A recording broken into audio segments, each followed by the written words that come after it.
RadioZero.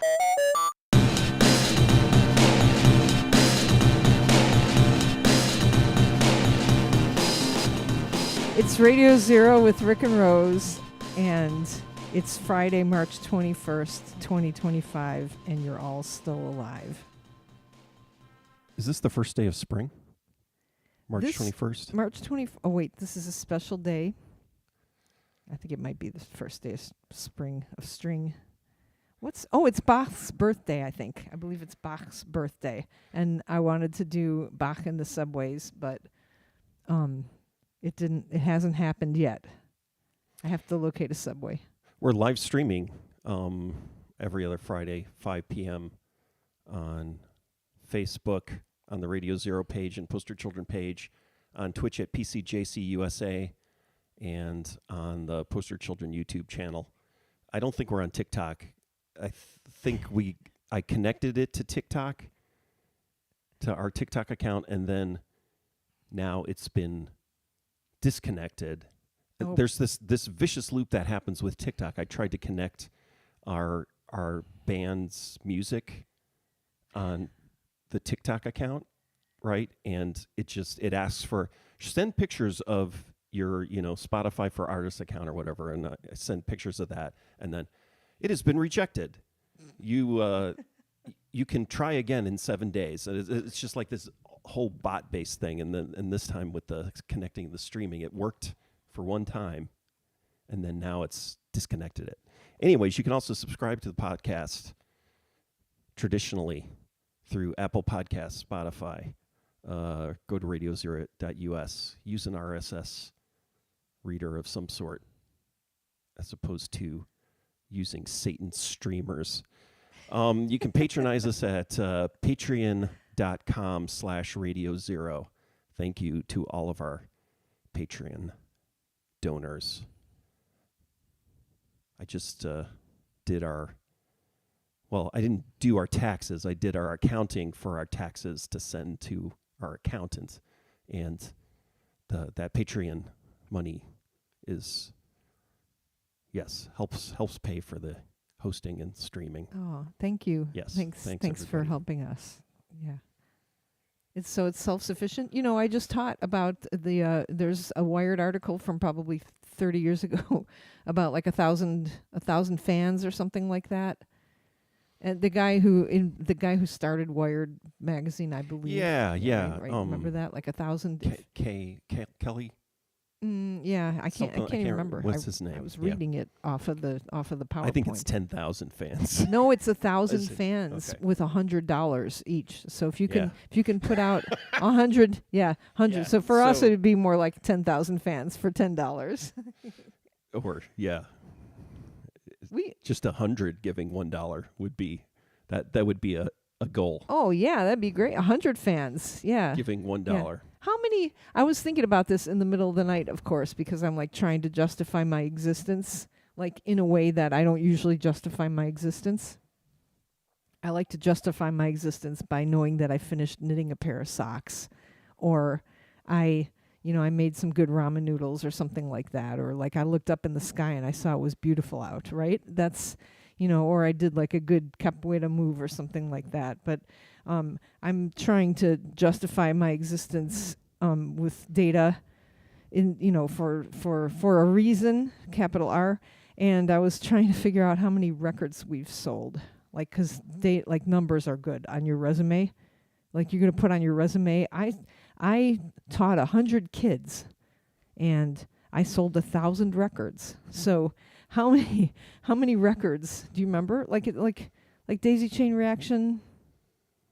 I don't. 20,000, 60,000, something like that. Yeah, there were numbers like that thrown around, but all of those numbers. Well, I guess for us, they're probably not bullshit, but there were a lot of. So what was happening in those days was you could elevate your sales numbers, like the label would just buy records bulk, like sort of kind of like what they do with the conservative fascist books, or what they used to do is like they do buys. That's why why a bunch of conservative fascists would wind up on the New York Times bestseller list is because they would just do bulk buys and things like that. Yeah, there's no way Warner Brothers did that for us. Bought no, no, like 20 no. or 60,000, like which is a fail. 20,000 is a failure of a major label sales, or was back when we were signed, and 60,000 was also, that was like the failure. Yeah, and then before SoundScan, it was just reporting from record stores, and so Yeah. that's why all of the top charts skewed to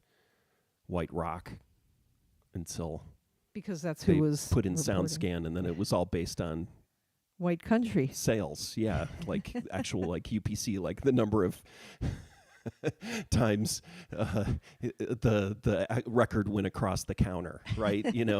Or out of Once the it was store. automated. Once it was scanned. Yeah, and then that's when the Garth Brooks became the biggest selling artist, and then who else? Somebody, yeah. But I mean, like, okay, so like I'm like trying to think like I could say, like, oh yeah, I'm like, I could provide numbers of things that are like really impressive, like compared to like, I don't know, compared to not providing those numbers or something like that. And I'm too lazy to do it. Going for a job interview at some point, and so like I'm trying to muster up the look at how great I am sort of energy that I don't like to muster up. And I heard the other day someone use the word mustard, so it's just nice to hear you. Yeah, I'm and mustering I, it. I expect you to use the proper word, muster. Yeah. But cut the mustard. Did they say cut the muster? No. Or what is it? See, now I'm just doing it. But like using the word mustard instead of muster. Yeah. Oh yeah, well no, I'm trying to muster up. I'm trying to muster up. Anyway, yeah. What else was I gonna say? It was something else that was leading me to this. I don't know about you, but like I'm just exhausted, and it's like, and I'm exhausted from like just like driving. Like I'm exhausted and like ecstatic too. I'm just so freaking happy about all the things that are happening. And there's some crazy things too, but I just like a colleague of ours posted, I love my job, and I was like, I love my job too, and we're working together, right? It's Eric Wesselman. Let's call him out. Let's call Eric as we should, like in the Department of Psychology. So check this out. This guy is in the Department of Psychology, but he's really cool. Wow. See, you were gonna like do a nice shout out and everything like that, but you wound up somehow insulting the whole department. Yeah. Saying, well, what do they do? Like, what do they do? They're a bunch of a-holes. But this guy, he's great compared to the rest of them. So he wrote a grant to bring Martin Atkins.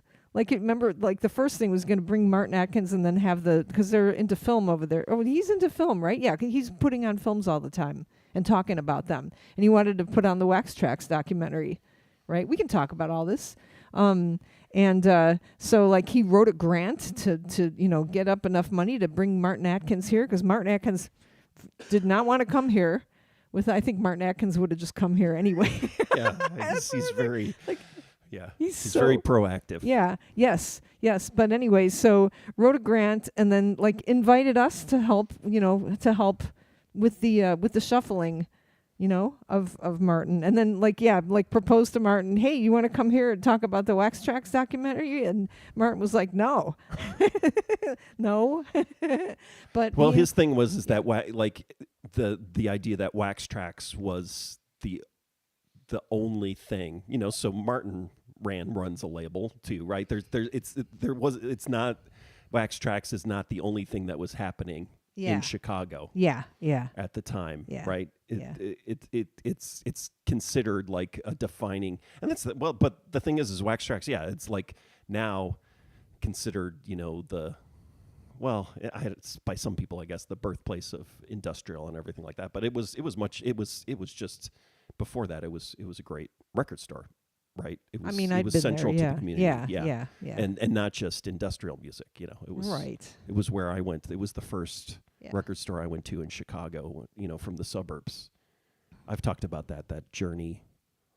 We drove, me and a friend and some other kids from our high school drove, somebody who had a car, we drove up Ogden Avenue all the way into the city from the suburbs, Yeah, it's awesome. which I'd never done, right? It was always, you'd always take 55, and it was like we saw all of Chicago, right? We saw, it was well, like you saw that part of Chicago. Yeah, Yeah. at like 30, 25 miles an hour, right? And then Yeah. got plugged into wax tracks, and it was amazing. Well, I had driven down. Oh man, now I'm not going to remember what it was. Oh, Waukegan Road, right? Right? Because you lived off of Ogden. I lived off of Waukegan, or Did Milwaukee. you drive or you took the train?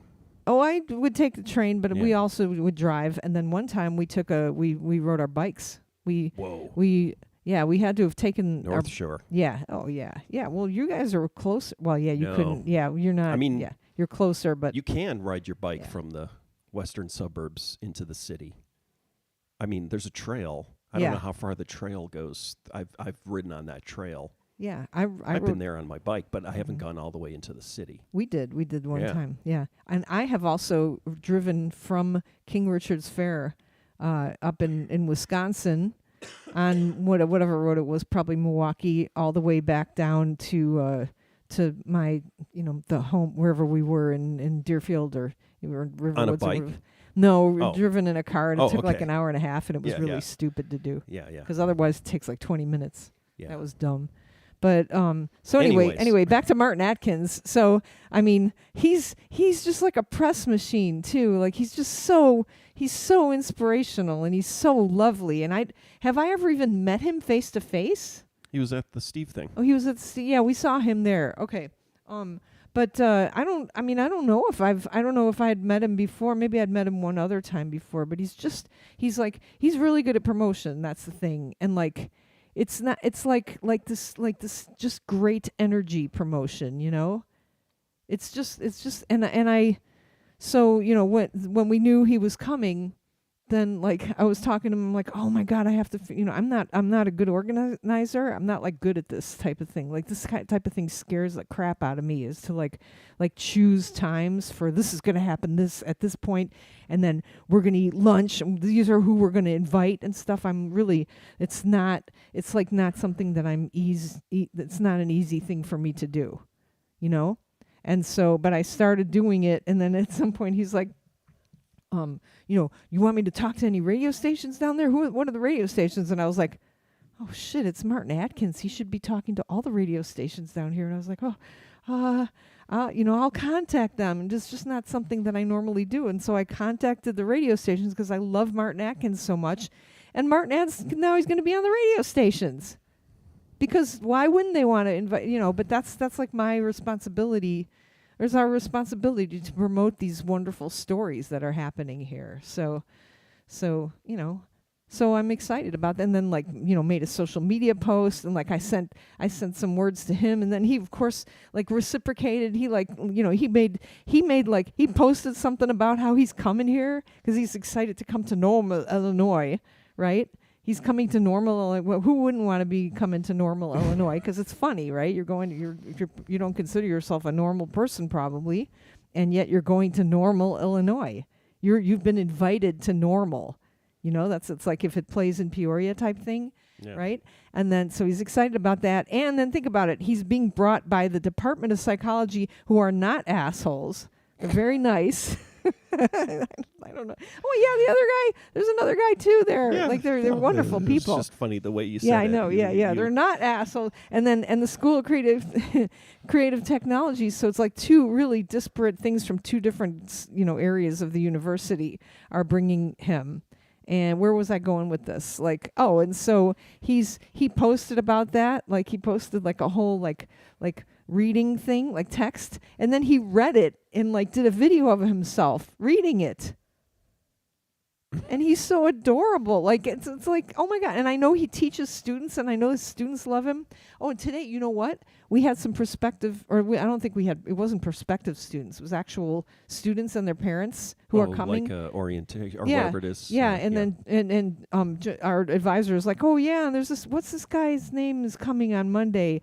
I'm like, Martin Atkins is coming, and then one of the guy's dads is like, I'm friends with Martin. I'm on the board of the PPIM. Like I'm on the board of Martin's post-punk and industrial museum. I'm on the board, and I was like, oh my God, you like. I look at him, he's like, oh yeah, you look like you're on the board of that. He like had a cool hat and everything like that. Is that who just posted? I think on Poster Children that they knew the band and had just met you. It might be. And he's like, and I'm like talking about Martin. He's like, yeah, I was just taking pictures of you talking about Martin. And I was like, oh, that's kind of cool. And Jody's like, how do you know him? And I'm like, he's famous. And he's like, oh, he's such a great guy too. It's great. So that's another kid coming to our program. But it's funny, it's nice, It's so, I got to meet incoming students, and it was so exciting. So that's what I did today so far. I need to listen again. I listened to, is it Flower? I'm trying to remember which record he's on a lot of. Is it Flowers of Romance? But maybe it's not. I can't remember, but I listened to it a while ago and just realizing how it like not his drumming isn't like computery, but it's like programmatic. Like it's really interesting where he's like playing patterns and it sounds like the kind of patterns that like a programmer would do, or like I kind of like, or it's like, oh, you're playing with patterns, like literally patterns, right? It's not beats. It's like it's almost like you can kind of see like where he's playing around kind of like structurally. I need to listen to the record again. Oh, cool. Yeah. It was really, really great when I listened a while ago. So it's kind of neat. I need to study and then talk to him again about that, or talk to him about it. Which band? Public Image Limited. Okay. Oh yeah. Oh man. So he was in Public. So I'm trying to tell people, have you heard of the Sex Pistols? And they all have. And I'm like, okay. And then I can never remember Sid Vicious's name. Sid Vicious. Here we go. Died. Oh. For your sins. And then the band that formed afterwards was Public Image Limited? That's not actually. Fuck. Well. Okay, what is it? He died. Sid died later. Sex Pistols kind of broke up. There's the famous San Francisco show. Yeah. John Lydon went away. They did try like Steve Jones and Paul Cook. And I guess was Sid still part of it? Yeah, Sid was still part. They did a couple more songs with like the guy who did the Great Train Robbery or whatever it was, and they did a few more songs, and then Sid, that's the movie Sid and Nancy, right? Yeah. Sid went to New York and was doing a solo thing, and then solo thing in the hotel. But yeah, so Public Image Limited happened after John Lydon quit Sex Pistols after that San Francisco show. My God, and then Sid Vicious would have died. I would say, when did Sid die? Well, that's my first memory of punk rock, was because that was the first thing, I was how old was like 12 or 13, and it was terrifying because they on the news they talked about Sid murdering Nancy, and then the reporters would say the name Sex Pistols, and it was just like so overwhelming. It was like so scary. Because it was just about murder and people and sex. People with and sex, and it was like I couldn't process it. How old were you? 13. 30? 13? Yeah. 13. Okay. But anyways, so Public Image Limited, started in 78. I think the first edition came out. So he would have known Johnny Rotten. Yes. Yes, Martin. Martin. Martin. In fact, Martin, I need to talk to him because it's also the whole thing about the drum sound, Phil Collins drum sound, right? It's from a specific studio, and it's also the engineer, the guy who engineered a lot of the Nick Cave stuff more recently, but was like the assistant engineer, and then I think engineered the Public Image Limited record that Martin's on, and it's the same studio, where that drum sound was invented, and then and it's got some of that sound on it. It's not quite like the Phil Collins sound, but it's that room sound, that kind or rock or it's got stones. That stone room. Oh, what is it? Roundhouse. I can't remember the name of the studio right now. But yeah. So Martin played in that room in that studio with not Hugh Padgham and Steve Lillywhite, but I don't think no, it was I can't remember his name. The assistant engineer. Who, anyways. So I need to nerd out with Martin. You need to that. nerd out in front of other people. Although I'm not sure how thrilled he might be talking about, I think he'll talk about anything. He'll love that. Yeah. You know he'll love it. I know he'll love it. So you have to do that in front of people, though, because this is like things that people care about to hear and stuff. Yeah, I don't know. So you should go into Matthew's like class like on Monday. I'm gonna make you do this. You have to hang out. I teach on Monday. Yeah, you don't teach at 3:15. Oh. No, I pick up a kid at 3:15. I'll pick up the kid and drop you off. That's right. Okay. Okay, all right. Well, I have to bring him to the radio station, I'm not too. good at organizing events and everything like that. I really want you to hang out, I'm going to though. do this. All right, Tim Bauer says, hi, greetings from No Place Special. Well, where could that be, Tim? Because every place is special. Cody B says, yeah, I thought that was a drum machine for the longest time. Yeah. Tim Bauer's, Glenn Barth saying High Flowers and Second Edition. Yeah. Yeah. Okay. No. Is Martin on second? How much of second edition? Oh, that's right. His tryout, right, is on second edition. I need to listen to. I'm trying to remember the timeline. So yeah, Flowers of Romance. He's on all of that, but then is it just a couple of songs on second edition where it was just? I feel like I remember him talking about basically showing up for tryout, playing, and then that became a track. Right, because that's what they were doing. They were doing the cam thing. Yeah, they were just playing. They were jamming and recording and then editing. Yeah.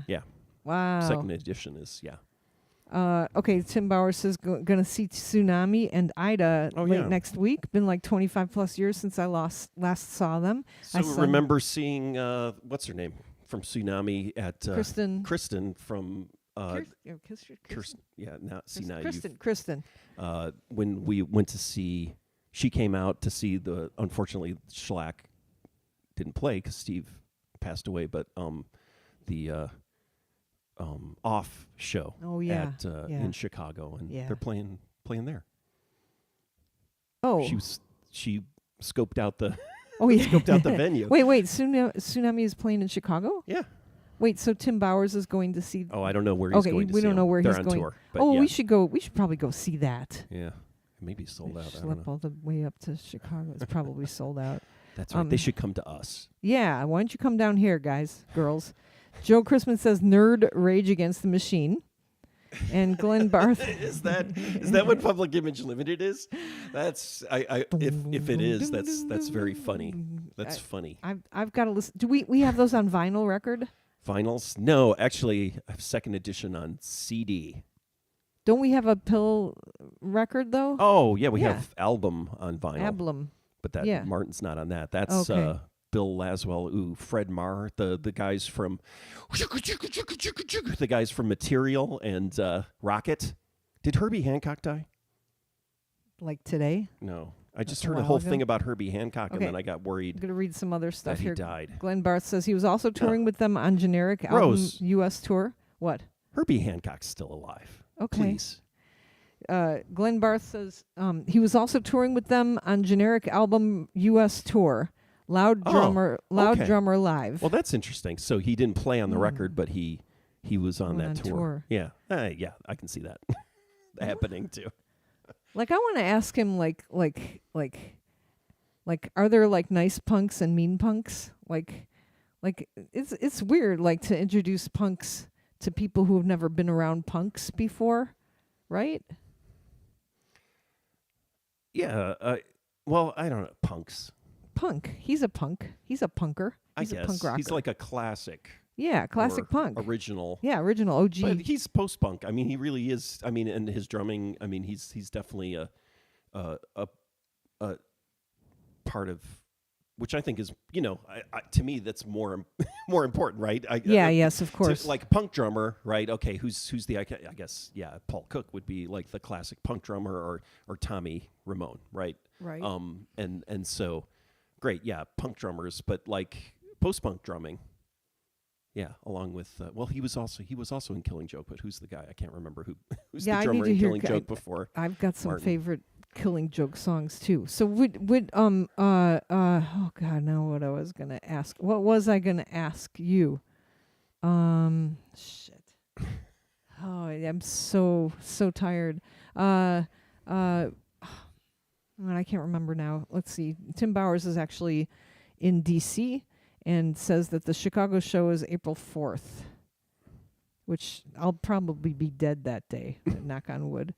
Um, Not a good time. yeah, not a good time. Not quite my tempo. What was I going to say about the drumming and Public Image Limited? I can't remember now. Asking if we got new cameras. I think that's a different camera. Yeah. Or did I put a different camera on Rose? I don't know. I think that's the same camera. Have you had the circle camera on you? I have in the past. Yeah. Like last But week, I looked terrible. We got a different laptop. There's a different laptop, so a different laptop camera, and I'm also using portrait mode. I think there's some kind of thing adept like filter. Yeah, but not make you look pretty mode. And it's also why the magic fuck not? magic time. Oh golden yes, hour. it's the golden hour right now. We got our windows shining on us. Yeah. Unfocused background. Oh, it's the bokeh. Yeah, the fake bokeh. Fake bokeh, the digital bokeh, which is my new band name. And also, oh crap, I can't remember now how to pronounce it. Like, there's a video. Look up a video like, Japanese. It's like a Japanese camera journalist. Bokeh, I think it's bokeh. Okay. Yeah, it's the proper way of pronouncing it. All right. But it's not a real word. Bokeh. Oh, bokeh. All right. Cody B says I saw Helmet do Betty. That was cool. Uh-huh. And Joe Christmas says Pretty Rick. Pretty Rick, which is my next band. All right. So what else do I want to say? Bokeh. Bokeh. Like never. That word. You never heard that word until like what? It's like also like people calling records vinyls. Mm-hmm. It's like it's like a it's like. It's like a made-up word, not like the other words that were. Well, I don't know if it's a made-up word, but it's forever. basically not a like like let me think. Salaryman? James Wong Howe never said the word bokeh. When he was setting up a shot. Cinematographers in the old days. I'm just trying to think of another cinematographer just off the top of my head. Vilmos Zsigmond never said bokeh. Anyways. What about Ansel Adams? Well, Ansel Adams, always had he wouldn't use bokeh. Yeah, exactly. Bokeh. It's the exact opposite. So that's not a good example. Depth of field. Yeah. Okay. Have we seen any music? Because I can't remember anything. I say music. Yeah, we saw a video. We saw a film, right? We went to see a film. Oh, that's right. We saw Mickey 17. Yeah, Bong Joon-ho. What's you right? got it. Yeah, so we saw Mickey 17. The best part of that whole movie was so a guy gets printed all the time, like a digital printer prints out what's his name? Batman. Vampire Boy. Yeah. Oh, sorry. Batman. Vampire Boy. It's so he was great. He's a good actor. He was so good. So that's the thing is he's like good like in the same way like Brad Pitt's good in 12 Monkeys or something like where like the out there acting, right? As opposed to just good act. Like so and then there are people who do the out there acting right and it's really bad. Like right? who? Like Crispin Glover? Yeah, maybe. Okay. I don't know. Like, and then, or where then it you just got your shows, they get hammy and we're like they're trying too hard. Whereas, I thought he did a really good job being wacky. Yeah, so there's a scene where he's coming out of the printer. There's a bunch of scenes where he's like, because he's jiggling because he's coming out of the printer.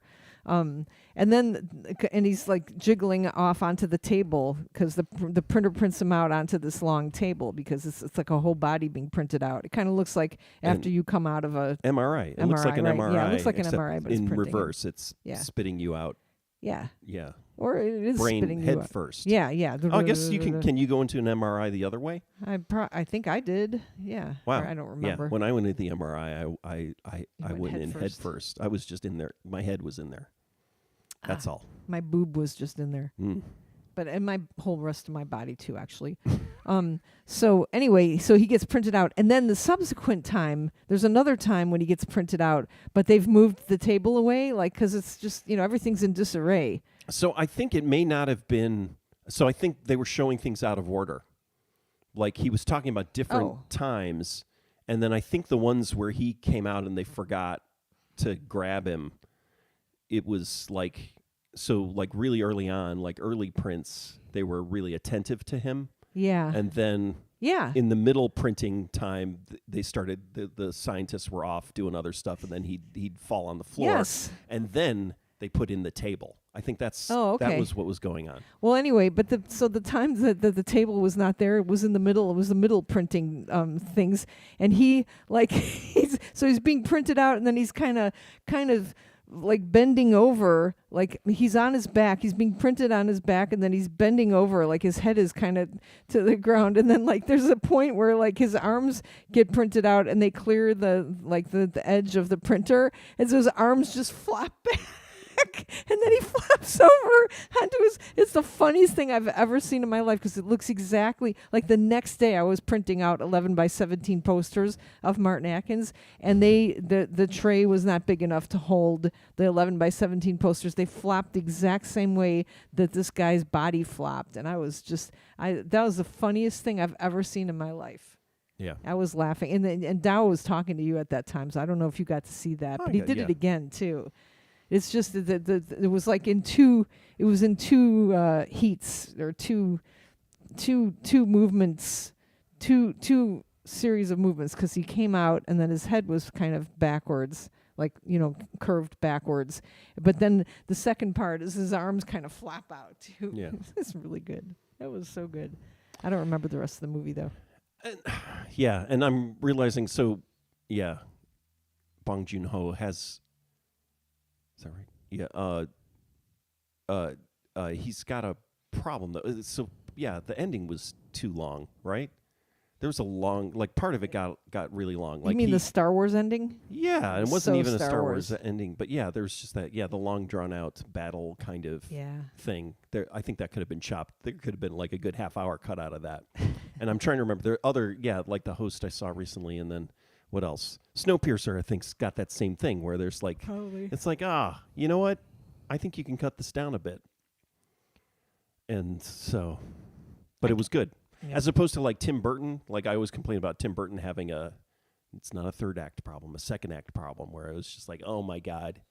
It's like, this was so good. And then the ending's usually good, but it's just like the whole middle part is just, what's going on? Come on, get it together, man. And so, but it's not on that level with for Mickey 17. It was like, I don't know. I think there's enough of this. You're too married to all of these scenes. That's what I think. Like you're making art, and you're like, you're writing a book or something, and you're making a presentation. You're like, no, everything I have to say is brilliant. So. Yeah. Yeah. But enjoyable, I think. Yeah, we went to see it. It was a little too. It was a little too gross for me. Some of it, like him eating the artificial meat and throwing up, and a lot of there was puke scene, blood.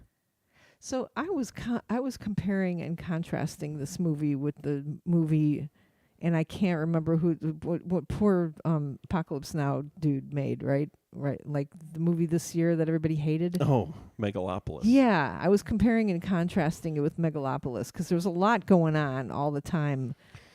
But so here's the thing. Yeah, tell me the thing.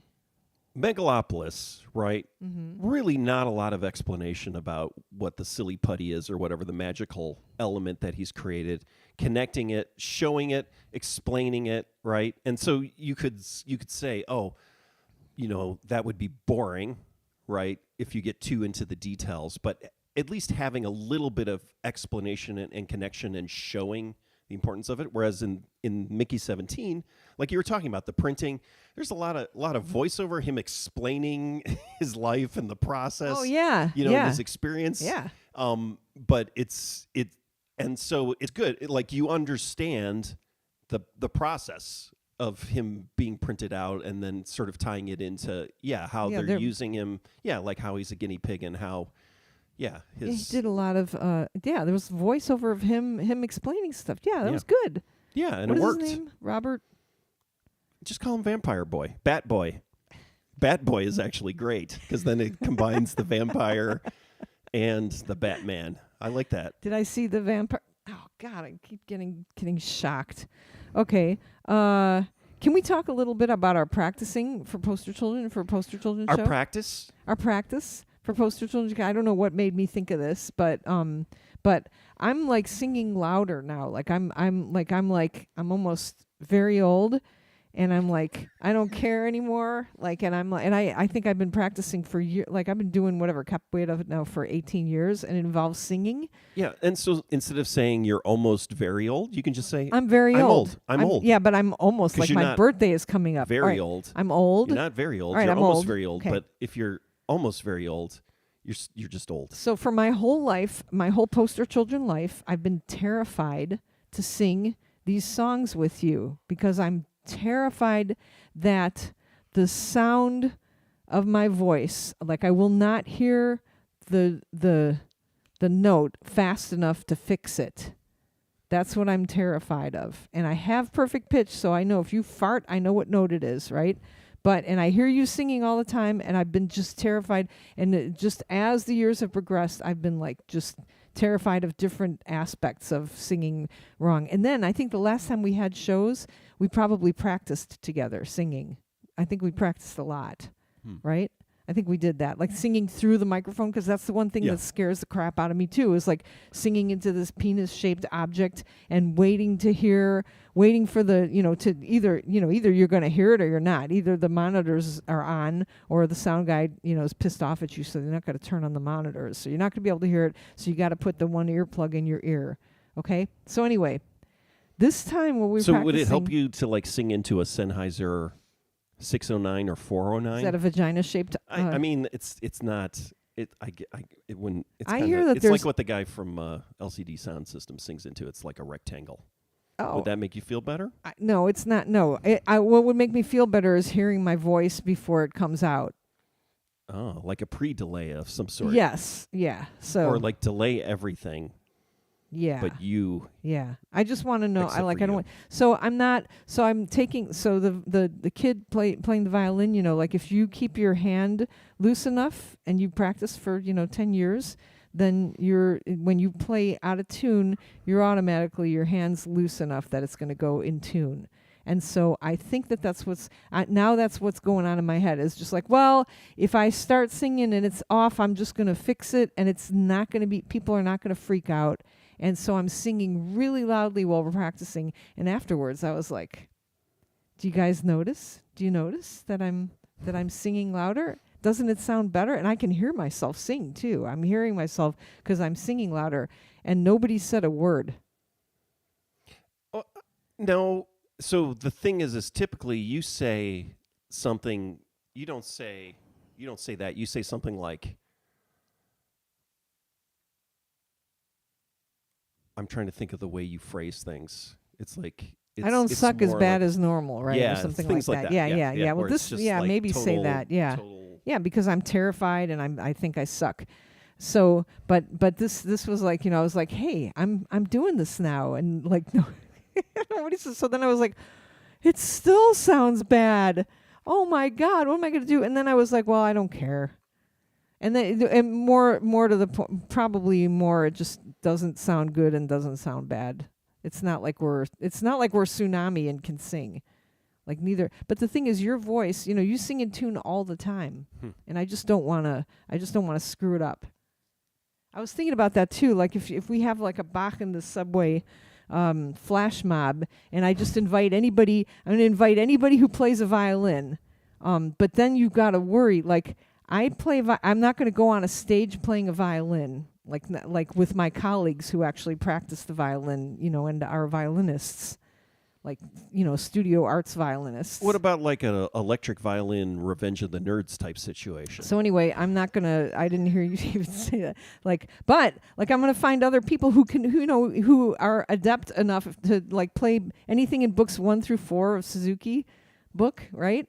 And let's get together and let's play Bach in the subway. And then it's like, well, what if they play out of tune and they suck and they sound terrible? You don't know. That's what's probably how do you know the caliber of somebody who's not even a good not a professional violinist, And I want to say well, I play in tune all the time because that's what I do, but my fingers are not very fast, right? So that's there's a ranking system for pickleball players. There should be a ranking system for novice violinists. But it's that's what I was kind of saying, let's just rank you by Suzuki book that you could accomplish, right? So Suzuki book 4 has got the Bach double violin concerto. So that's the one that goes.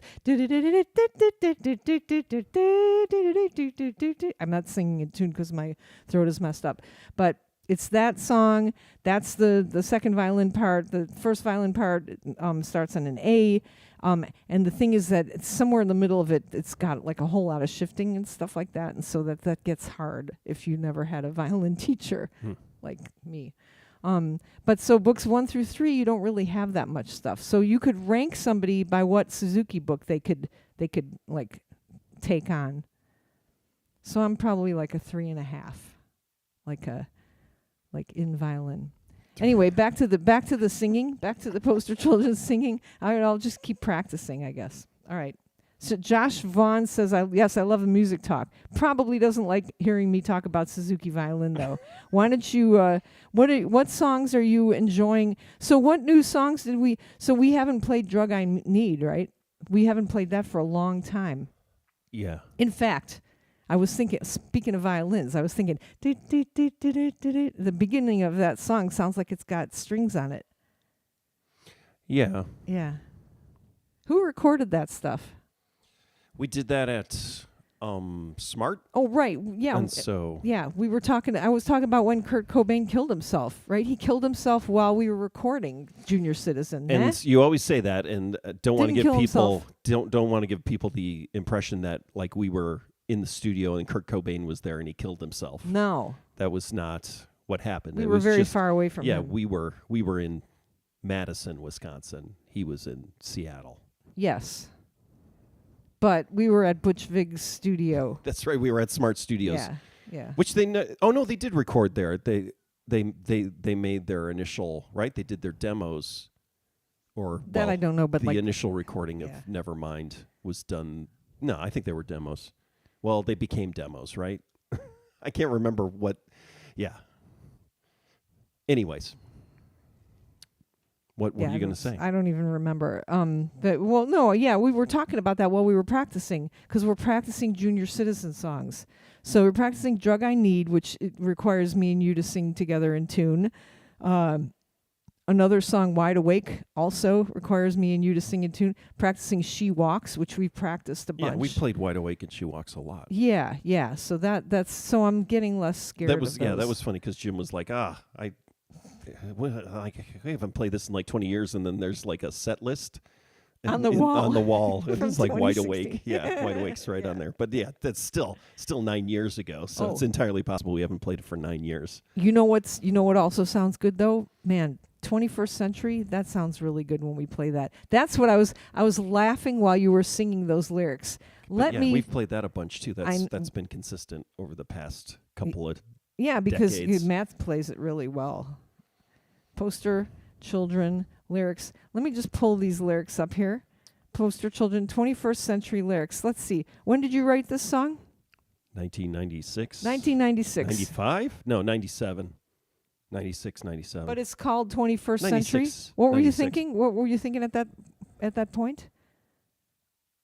That there was going to be a 21st century? Okay. What do you mean? What was I thinking at that point? Let's read some lyrics through, shall we? we? Are you asking me where my mind was at 20 years ago? I might be asking you that. Was it 20 years ago? Okay. Here we go. Are you ready? Watching television in an Jesus, electronic... was it almost 30 years ago? It is, right? So Junior Citizen's Junior 30 years old. Watching Shit. watching It's like almost television 30 years ago. in an electronic prison, waiting for the darkness to fall, homegrown terrorism, one nation in division, and the talk shows are to blame for it all. Okay? So I should change that to podcasts? Podcasts are to blame for it all. The ATF and FBI make preparations to invade. The Bill of Rights disintegrates because freedom just gets in the way. There we go. That's a good one for right now. Okay. But the ATF and FBI make preparations to invade. They're Is that still accurate? No, I don't think so. I think they'll probably They're be gone. dismantled, Yeah. and so it should be the National Guard, The National Guard and the Army, and the National Guard. the Army and the National Guard make Please don't. preparations to invade. Please Okay, don't. all right. Please don't rap. The crime rate the crime rate is alarming. The citizens are arming against uncommon enemies. Does it seem like I'm rapping on that song? No, I hope not. not at it's all. like talk singing, right? It's No, you're yelling. Sprechgesang. You're Okay. yelling. The crime rate is alarming. The citizens are arming against uncommon enemies. Oh, somebody is asking a question about Junior Citizen. A fourth world revolution, invisible pollution in the 21st century. Okay, so the things you have like it goes on forever. The homeless were a nuisance to the 5 o'clock commuters, so they were erased from the streets. Apocalyptic rumors are consumed by the consumers. There's a new disease every week. The last time we played this was like right after COVID, and I was like, oh my God, he knew about COVID. All right, let me look and see what the question is. All right, here we go. First of all, Dannon says, Robert Pattinson will always be Cedric Diggory from Harry Potter to me. He was Cedric, whatever that guy's name is. Yes. Yeah, that was good. Bat Boy. Good. Okay, Bat Boy. All right, Joshua Vaughn says, Junior Citizen lyric question. Was the line in the title track, Kenneth, what's the frequency, written before or after the REM song? Or did you both get it from Dan Rather's song independently? Obviously. I know. There's a third option. Yeah. Third option is you wrote it first. Yeah, so so Junior Citizen, we were writing that in 94, right? So it came out so it's the 30th. It came out in 95, but we recorded it. Did we record it in spring in 94, and then the record got delayed? That's why we put out the Just Like You EP. So those are all Just Like You EP is from the same sessions. I had written, Junior Citizen written in like 93, probably into 94. We had played it live. And I mean, It was going to be called... I don't want to just fucking I don't want say to it. cast Nobody aspersions, cares. but occasionally we'd play and Peter Buck would, be at a show. Anyways, recorded the song spring of 94. I was mixing it, right? Mixing it in New York. Mm-hmm. And then they had already told us that our record was being delayed. Warner Brothers. Peter Buck's label. I'm not REM's saying- label. So I know he didn't write the lyrics, and I know. Yeah. But anyways, and then I remember calling you and hearing, I think somebody had an advance of what record is that on? What record is? I believe What's it's the on frequency, Junior Kenneth? Citizen. No, not I our know, record, I the understand. REM record. Yeah. And it was like I heard that song. And you were What's the disheartened. I was disheartened. I was like, do I need to re-record the lyrics? Do I need to change the lyrics? Oh, yeah, I remember. And we were like, no, And just keep we it. decided not to. First off, because Kenneth, what's the frequency is actually what the guy said when he was beating up Dan Rather. And it was all, kind of 80s references in the song. So, we came up with it separately. Or together, but Rick was first. Joshua Vaughn says Monster. Yeah, Monster. That's the grunge record, right? Yeah. But no, I think it was parallel. Great minds thinking alike. Mm-hmm. Great minds Probably. stealing, Stealing weird like artists. phrases from pop culture. Yeah. Thank you for the question. If there are more questions. But I was so mad, and even now when I sing it, it's just like, it just seems like I'm some kind of REM fan? poser. Yeah. No, And so nobody's that's the thing gonna is think like that. it was a huge thing. That song was big. They went on. They had Dan Rather on with them when they forgot played about that. White David Letterman and everything like that. So it's just like I should have changed it. But Shoulda that's taken no, it you out. shouldn't. No, that's ridiculous. That's you're. I mean, that's they have a huge body of work, and you have a huge body of work too. And so just the fact that that's like saying you can't call a class digital media, and us have like a sequence called digital media. That's ridiculous. No, I think it's like it's kind of like indie rock band using lyrics of another indie rock bands or making a shout out to another band. It seems like that. Well, it could be that too, but you're not because you had it first. Okay, I'm going to continue with the. There's probably somebody else. That's the thing. Is probably somebody else put it into a song in right. If in UCK. 1986, right? Yeah. It's like if same thing with UCK, we didn't copy the whatever. But it kind of doesn't matter actually if whoever the biggest band, and they put out their record first, and they're massive band, and so it kind of doesn't matter. It's like, doesn't matter. Okay, the upper crust, the 1% have run off with all the cash. Don't pay the bills, forget the rent, and then this is the end of it. He yells, "It's the beginning of the end," and I'm like, wow. Each time he's yelled that in the past, I've been like, it's the beginning of the end, but now it's really the beginning of the end. Like I'm listening, I'm like, yeah, and then it's like, do do do do. Like I really like the way this sounds when we play it. What, are you going to go to the bathroom? Well, I'll continue here. The Book of Revelations, the Cult of Information, the Power of Prophecy. You don't need a crystal ball to track the rise and fall of the 21st. Trace the rise and fall. Well, it says track here. There. Wow. Oh, interesting. Yeah, it's lyrics. I changed it. To trace the rise and fall. So I always say trace the rise and fall, but it's track, huh? That's what it says on lyrics A to Z. Mm.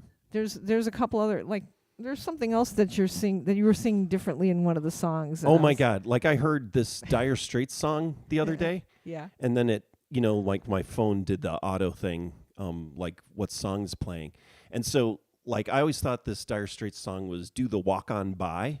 Walk on by. Oh yeah. Do the walk on by. It's the walk of life. Oh yeah. I remember knowing that at some point, and now never knew forgetting that. it. Do the walk of life. So weird. The way I sang that sounded like the guy from Felt, Lawrence. So Dannon says, I haven't seen you since the 1997 tour with Failure. I'd be happy to hear any songs live again. Aw. And then Joshua Vaughn says, damn it, Peter Buck. And that's the thing is, so it's not like Peter Buck writes the lyrics. So Michael Stipe copied you. He was never at a show, I don't think. Oh. Regardless. Yeah. It's okay for you to both use the same lyrics. It's ridiculous. Okay. So should we move on to Severance? Sure. We're already 52 minutes in. Yeah. So spoiler alert, Severance ended. Take my glasses and I off. was showing the ending shot of it, and this isn't a spoiler. I don't think it's a freeze frame with a zoom, and I was like, oh yeah, that's Butch Cassidy and the Sundance Kid, and so I watched the end of Butch Cassidy and the Sundance Kid. Spoiler alert for a 60-year-old movie. Is it 60 years old? I wouldn't know because I'm 59. 55-year-old movie. Uh-huh. They're the ending of.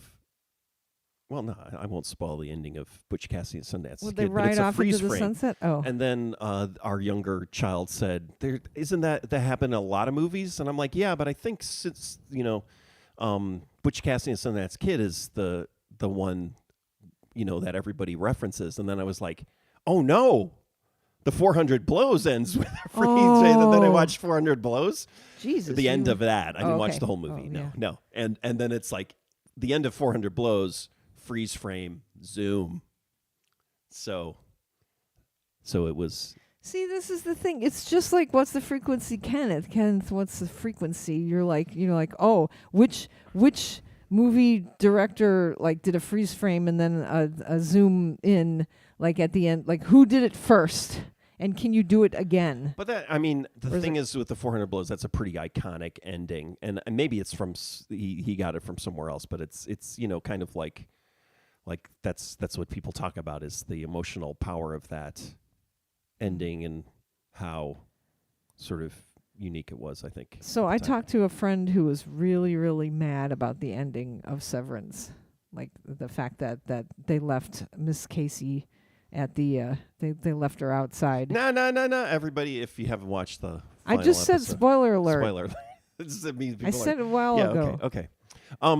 Yeah, no, yeah. So that is it all makes sense. I mean, to me, it's like, yeah. So, any Mark, of course, he feels it's important to help save Gemma, right?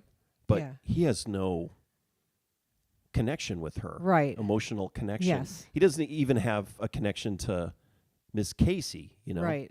And so it's like he sees, and so that, and then Helly is there. It's just, and then it's like the end of The Graduate too, where it's kind of like going off together, right? And it's it's all about the connection. He's connected to Helly, and that's why he leaves. So he does the good thing, and then on top of it, if he goes out, he'd never go back in again. He believes it's not like he would think, oh, I go out, I become Outie Mark, and then Outie Mark will come back in later, and I'll be able to go back in. And it's like he kind of knows that he has to stay. It's his last. It might be the last hour of his life.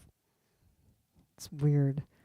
But it's very exciting, because what that means is like, oh, what's going to happen next for the next season? Is it going to be, there's going to be kind of like a siege or all the innies? So, I mean, there's basically an army now, the marching band, right? And they've got an Egan hostage, right?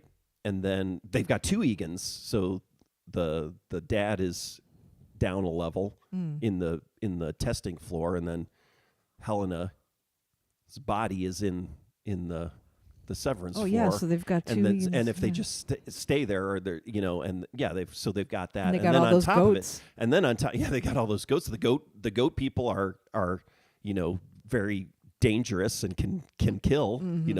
They've got weapons, and so it's exciting. And then so what's going to happen? How are they going to negotiate that? Because also then it's Helly is like James, her father, likes the innie better Yeah. than the outie. So it's like, Yeah. and so his thing is like, oh yeah, I want to keep her. She should be the next CEO. Do you think there are any really nice like things to learn, like ways to be like from this? Like, it'd be really wonderful to just come home and just not know what was going on at work, because then it'd be amazing, right? And then you go back to work and you don't remember what was going on at home. I think that's the whole point of the Like show that. is that it's not that it isn't. It sounds good, but it's not. Well, it's not good if you're trying to escape, or you're trying to forget that you had a wife or something. Well, also, died. there's a whole identity and Yeah. person who's basically a prisoner, right? Yeah, a friend of mine was asking like, what did he ask? He was like, are all those numbers like what's this, Mark Scout's numbers to make up the individual people? And I'm like, no, that's all data from her, but he's organizing it. Like, he knows her best, so he's able to organize it, right? He's got an my thought. emotional connection, so he's Yeah. able to filter the emotional Yeah. stuff so that.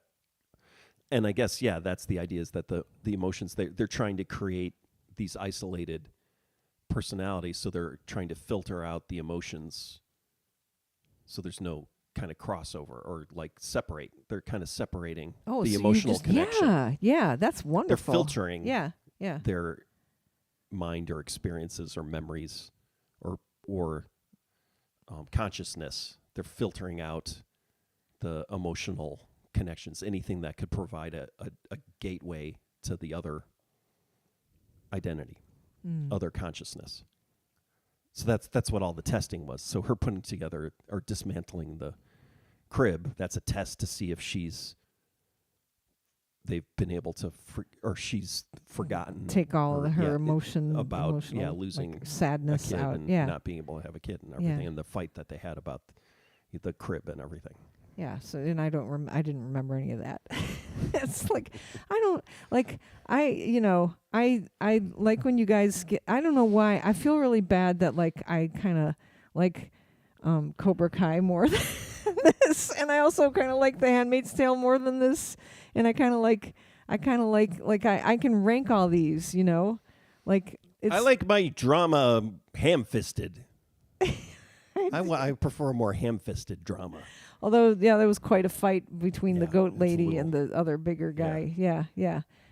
I don't know what And that's the thing is the level of violence on the show. It's a little too much. It's like, and I guess that's.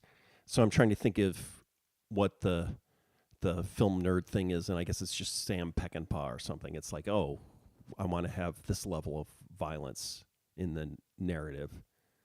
Yeah, where does the marching band come from? Because that was when we saw the marching band, I was like, oh, somebody was sitting in a room going, "There's got to be a marching band." That's what afterwards the writer I said. know, I it was heard like, him, they yeah. wanted to have another musical thing, Yeah, but it was like it can't be just Yeah. another dancing thing. And it was like, how about a marching band? And I was like, yep, that's it. So and then and our kid said something about Miss Casey / Gemma has suffered more than any human being on earth. Yeah. Oh no, it's terrible. Like when you realize, yeah. And so it's like animal testing, right? Okay. But taking it to a human level, right? Yeah. Is what they've been torturing her, right? Using her as a guinea pig. Yeah, did she have a bloody palm at the end? Was there a bloody palm? No, what movie? That was Mickey. No, who had the bloody? What movie had the bloody palm? It might have been Mickey 17. Yeah. No. Yeah, but it was Cobra Kai. The ending of Cobra Kai. Cobra Kai. And I then was we were beside watching. myself. I was watching Wages of Fear or Oh, Sorcerer, yeah, was yeah, it? yeah. And then, there There was was bloody palm there yeah, too. I think that was Sorcerer had the Christ. Did I say this is spoiler alert for Cobra Kai also at the end, there's always the iconic scene where they're trying to catch a fly with chopsticks, and that's like Mr. Miyagi and Danielson always trying to and whoever can do that can accomplish anything and stuff like that, and ham-fisted God, I'm gonna it is really poetic. I'm sorry, but the Johnny, what's his last name? Bravo. Johnny, come on. Sweep the leg Johnny character. Johnny Just say Johnny. Machine. Johnny, I can't remember his last name, sorry. Just say Johnny. Okay, so at the end he comes, there's a fly, and he just claps it to kill it. And then he's like, "Look, I got it." And he's sticks up his palm in the same form. This is like a Buddhist mudra, but he sticks up his palm, and there's like a little red spot in it. And I nearly jumped through the ceiling. I was just because anytime somebody gets reborn out of mud, or there's a what is that called? Not crucifixion. What's that called? Stigmata. Yeah. On a hand, I always get all excited. Johnny Lawrence, thank you. That's the second usage of the word Lawrence today in our podcast, and I don't remember what the first was. I said don't remember Lawrence. that either. Maybe Lawrence of Arabia. I don't remember. Butch Cassidy, Daning says Butch Cassidy and the Sundance Kid was 1969, so 56 years. Math. I love it. Yeah. Do you have anything to say about the motherfuckers who are dismantling our government? Such a long day yesterday, and then at 4:00 we got the New York Times article. President Trump just signed an executive order to dismantle the Department of Education, and I was like, does that mean I can go home now? That's all I was thinking. Yeah. What do you think? What's up? I don't know. I mean, yeah, they're just messing shit up. What else? What else is there to say? How are you self-helping yourself? Uh, By only watching the news on comedy shows? yeah, I guess maybe so. But I read the New York Times a little bit today. I listened to NPR a little bit. And so I'm keeping up to date, but it's just kind of like, oh, how much of this? Well, yeah, and yeah, how much of this is gonna actually come to pass? I mean, it already is, I guess. But with all, whether or not, so like the Supreme Court and the judiciary, holding the line, is that the leg of the stool, the third leg is gonna actually remove itself and start clubbing the second and first leg of the stool is hopefully. I mean, that seems like what's happening, but who knows? Who knows how far that'll go? Because again, you might just get rid of judges. And might get rid of that leg. Yeah, they might. Yeah, that leg might remove itself from the stool and start hitting the other legs, and then all of a sudden, the other legs walk away, and that third leg, the judiciary, just kind of falls. It gets shot. Yeah. It Gets into the wood chipper. No, it gets put on a plane and deported to somewhere else. Some like a democracy gets deported to a democracy. Go back to where you came from. Greece. Okay. Your home country, democracy's home country. As our younger kids said, "What's a tribunal?" I was like, "Oh man." You start hearing the word tribunal, it's just like things are not good. That's been bandied around a lot lately. Yeah. Freaking tribunals. Okay, it's just like, oh my God. This is it's just like, just when you thought it was, the darkest, then people start talking about tribunals. It's like, oh wow. Okay. It's got to get dark so you can see the stars, Rick. That's so right. You're like, what? I don't remember what day it was. I came home and you were like, okay, here's the new car. You can get rid of the Tesla. My question is when your head's been cut off, right? You still have a few seconds of consciousness, so you can see the stars, right? So your head gets cut off at the tribunal, and then it rolls outside, and then you see the stars. Is that kind of? That's nice. Yeah, darkest. It needs to be dark to see the stars. Can we talk about the Tesla just for a second? Sure. I feel really bad that I was like, why do we have to get rid of the Tesla? It's paid. So here's the thing, okay? It's paid off. We obviously bought it before Tesla was before Nikolai Tesla was a Nazi. Oh no. No, that's not right. Oh no. Oh okay. But I mean, obviously we bought it and it doesn't consume gas, right? It doesn't have any leather on it, doesn't have any dead animals in it. We've paid it off. As far as we know. As far as we know, it has been paid off. It is, I'm going to knock on wood, doesn't break a lot. I don't brake, like literally, I don't have to brake on it because it drives like a lawnmower or like a golf cart. You don't brake, so it doesn't. You just take your foot off the gas, and then it brakes. Like it just doesn't drive. It has computer.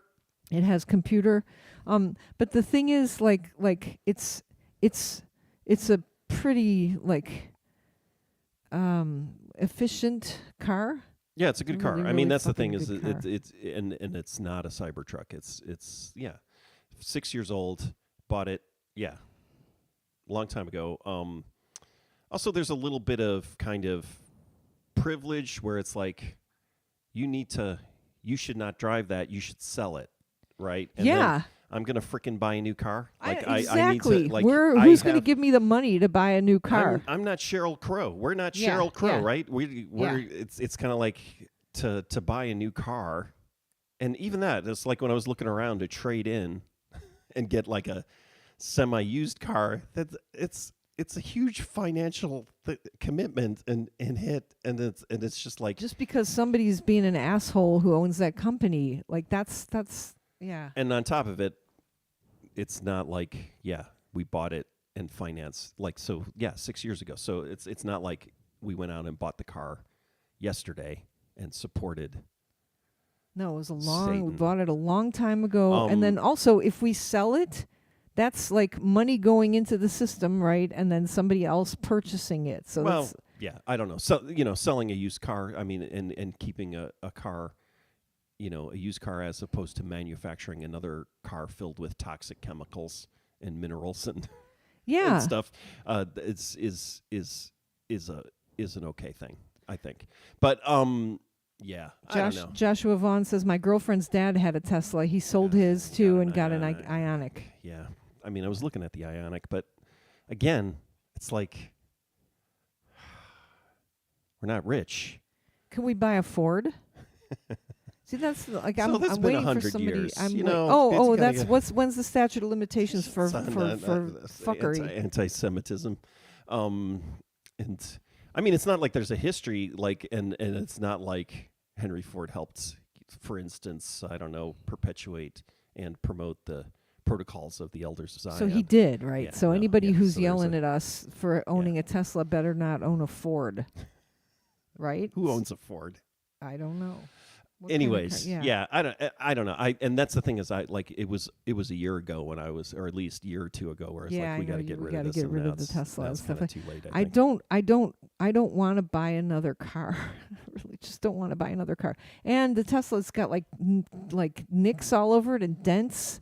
And I ran it into the garage, and it's like the paint is all scraped off on the bumper too. Like, so am I gonna have to get that fixed in order to sell it? Like, I'm gonna have to put money into it. I'm not gonna do that because I don't.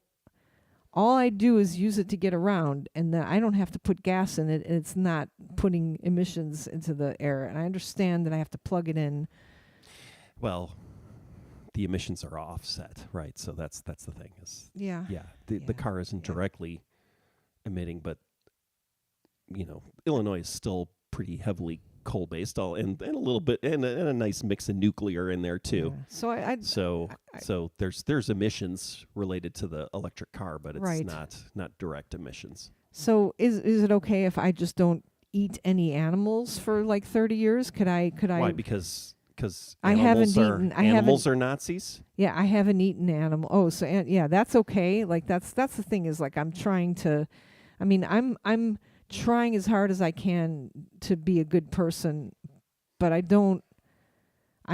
it's just a really big it would be a really big expense for me to decide that my ego cannot be attached to a Tesla or cannot drive around in a Tesla.